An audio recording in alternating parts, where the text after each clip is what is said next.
Another one. South. No, you go south. You go south. What if I Right. want to go north? What if I want to go west? No, you are going. Just listen. You're going north. You go north. Nuh-uh, I'm going north. I told you guys. You guys are going. No, east. You east. West. You're going east. This Look, is Patrick. No, not south. You're going north. Look, everybody, just go. Just go. Okay? Got enough telephones July 18th, 1941. The German Panzer spearheads have blasted their way into the Soviet Union. They've taken thousands of square miles of territory and finished phase 1 of the offensive. So where will they go in the next phase? They don't know. Maybe, I don't know, north? Or not. Maybe Moscow. Perhaps they need unity of command. Bum, bum, bum, bum, bum, bum, bum, bum. I'm Indy Nidell. This is World War II. Indeed, Last it week, is. Germany's Army Group Center restarted its offensive and by the end of the week had begun the battle for Smolensk. The Germans were also advancing in the north and the south, while the Soviets restructured their command. The Allies were advancing too in Syria against the Vichy French, but that fight is now coming to an end. At 9 a.m. July 12th, Vichy representatives arrive at the British outpost on the Haifa Road. They are taken by Allied reps to Accra for negotiations. Vichy French General Henri Dance does not go in person, sending his second-in-command, General de Vedillac. The Allies are represented by General Henry Wilson, Commodore L.O. Brown, Captain J.A.V. Morse, and General Catrou of the Free French, who's been condemned to death by the Vichy French for treason. Of course. The terms of the armistice are, the Allies will occupy Syria and Lebanon for the duration of the war and take over all war material, utilities, harbors, and airfields in the region. All POWs from both sides are to be released. According to J.P. Hyde, an operation exporter, when the Vichy POWs are released, they get the choice that they can either be repatriated, join the Free French, or stay in Syria as non-combatants. The Accra Pact is signed the 14th, ending the 33-day Syria campaign. There is an element of adding insult to injury, since the 14th is, in fact, Bastille Day. No. Hyde says by the end of September, all the POWs will be released. Of 37,736 Vichy French troops that had been stationed in the region, 5,668 will declare themselves for the Free French cause. Though it is the enemy cause that's been That's not a lot. Not a lot. Damn. A lot of fascist French. gaining ground in the Soviet Union, although the Soviets are seriously starting to fight back. On the 15th, the Soviets attack the Germans east of Pskov and even surround most of the 8th Panzer Division. Although it does break out, it loses half of its armor, 70 tanks, doing so. Damn. Army Group That's a lot. North must now pause to reorganize. That could take weeks. The Soviet attack is the beginning of a 3-day counterattack to give them time to build defense works around Leningrad. Army Group North is under the command of Wilhelm Oh, he looks like a villain. Look at that face. Look at him. That's a bad guy right there. von Lieb, and had been making okay progress, but after taking Riga, they had to keep heading east to cover Army Group Center's left flank, but also had to make their own offensive north into Estonia to cover their own flank. So their front has been getting wider and wider, but they're the smallest of the army groups. Erich Höppner, in charge of Panzer Group 4 in the north, writes the 16th to his wife about the stalling of their drive on Leningrad. The deciding cause remains our weakness. The number of divisions is as inadequate as their equipment. The men are tired, the losses increase.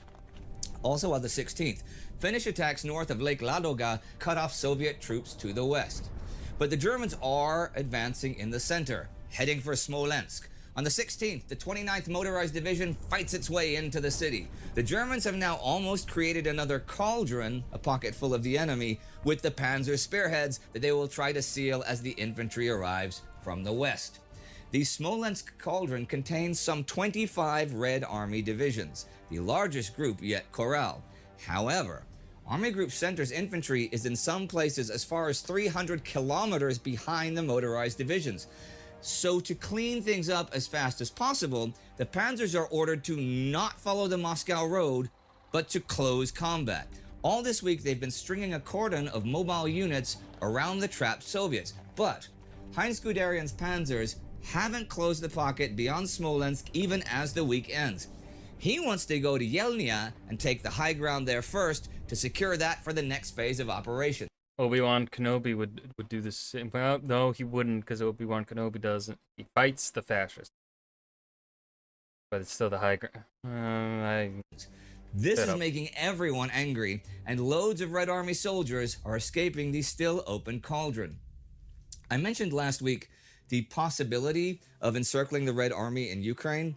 Someone else who's thinking along those lines is Adolf Hitler. Now, we've seen that German Army himself. Chief of Staff Franz Halder wants to drive on Moscow, but Hitler has been thinking of the North and the South, basically like taking as much total territory as he can and just devouring the Soviets. Halder is beginning to have real problems with Hitler's interference in military command issues. He writes, "He's playing warlord again and bothering us with such absurd ideas that he's risking everything our wonderful operations so far have won.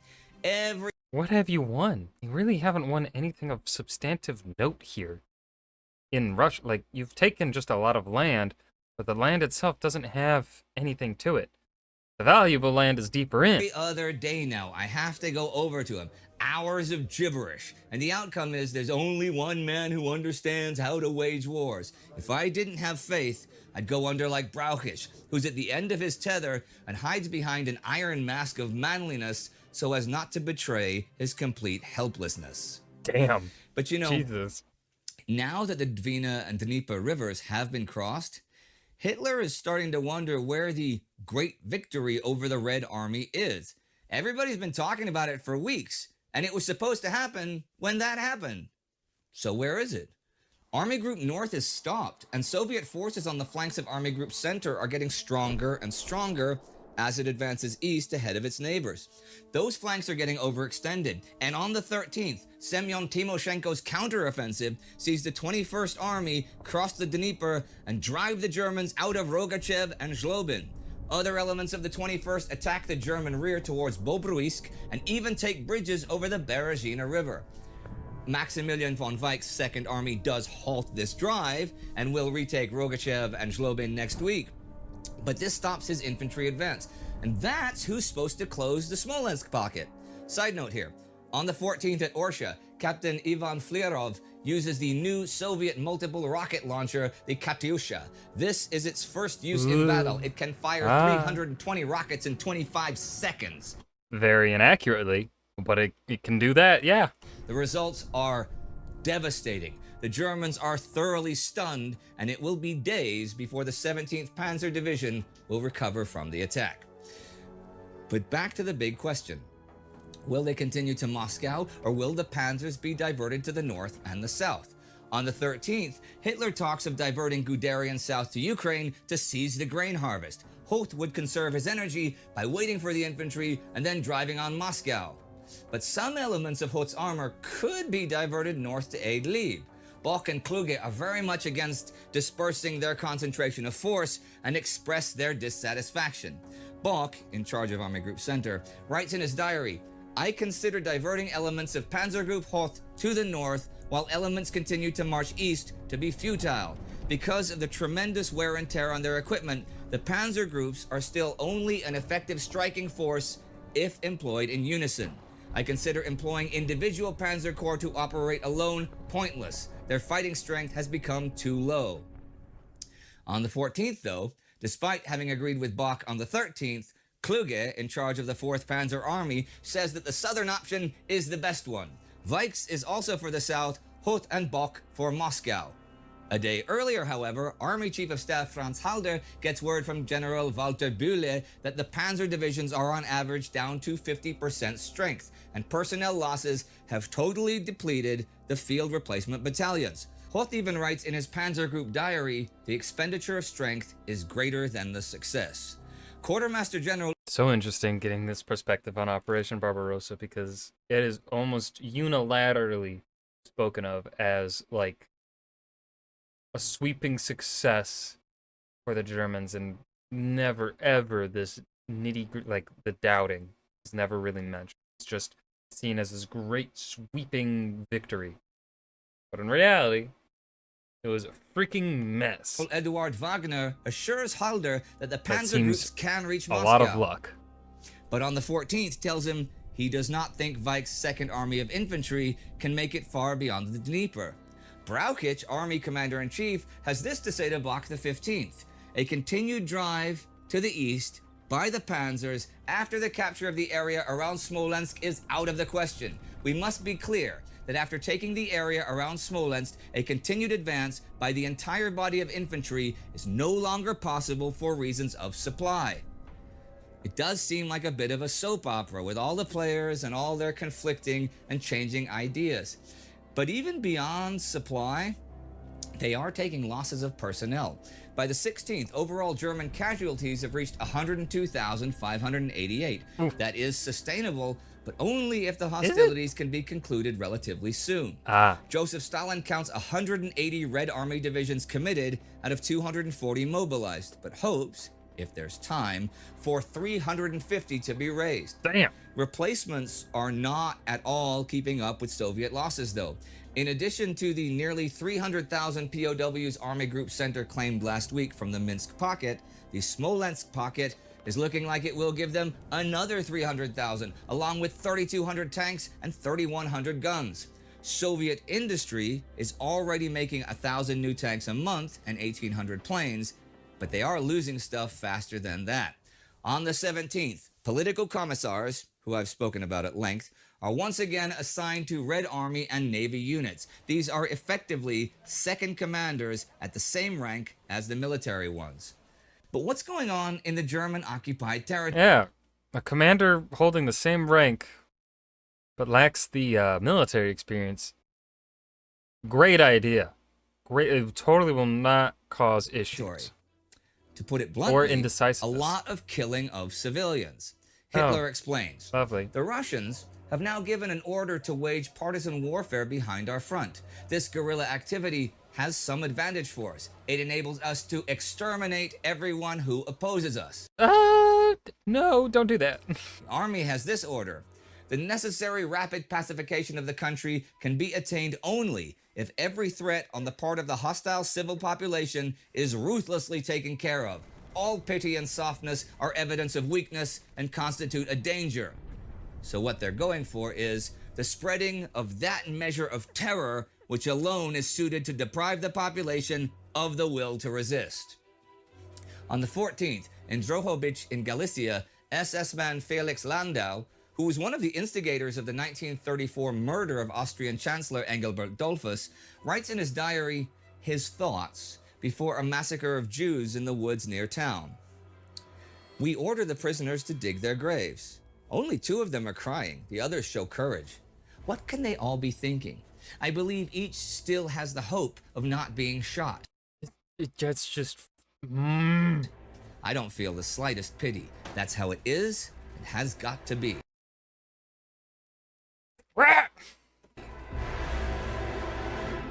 On the 17th, Hitler gives Heinrich Himmler full authority for police security in the conquered territory. By now, the SS Special Task Forces are killing Jews on a daily basis and reporting it as they move from town to town. These are the Operational Situation Reports, USSR, the statistical reports from the killing squads, and they are compiled in Berlin and sent out to dozens of government officials. Report number 26, for example, from July 18th, lists the number of Jews killed within the Lithuania border by the task force from Tilsit at 3,302. Jesus. But they're not killing only Jews, of course. Like a few days from now in Mariampole, 45 Jews will be forced to dig a pit. Then they'll be roped together and thrown into the pit alive. Then 30 locals are ordered to bury them alive. They will refuse, so the Germans will machine gun everyone and kill all 75 of them. Germany has several allies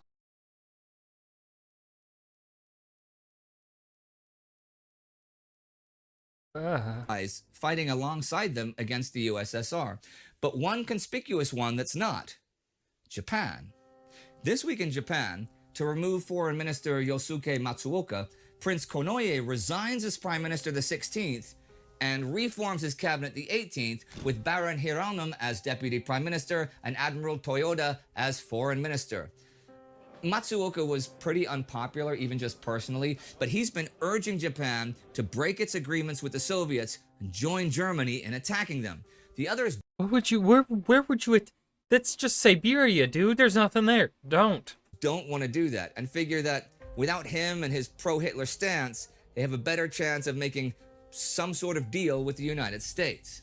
And this brings us to the end of the 99th week of the war. A week that sees an Allied victory in Syria, but the Germans threatening to surround and take several 100,000 soldiers prisoner in the Soviet Union, even as they are stalled in the north. However, the various ideas and plans to continue the attack in the German high command are literally making it look like a soap opera plot at this point, and it's anyone's guess what will actually become policy. Here's something interesting to chew on. Count Ciano, Italian foreign minister, writes in his diary, today the 18th, pizza pie. now the struggle is hard and bloody. In fact, the war is harder than the Germans had foreseen. The advance continues, but it is slow and harassed by very vigorous Soviet counterattacks. Colonel Are and General Squero believe that the Russians will succeed in maintaining a front even during the winter. If this is true, Germany has started a hemorrhage that will have incalculable consequences. Dun dun dun! I mentioned the murdered Austrian Chancellor Dollfuss. If you'd like to see our Between Two Wars episode about Austrian politics in the 1930s and his assassination, I have enough you to can click watch, my right here man. for that. Our Time Ghost Army member of the week is And woo, week 99 done. We're about to cross into the triple digits, baby. Next time, woo.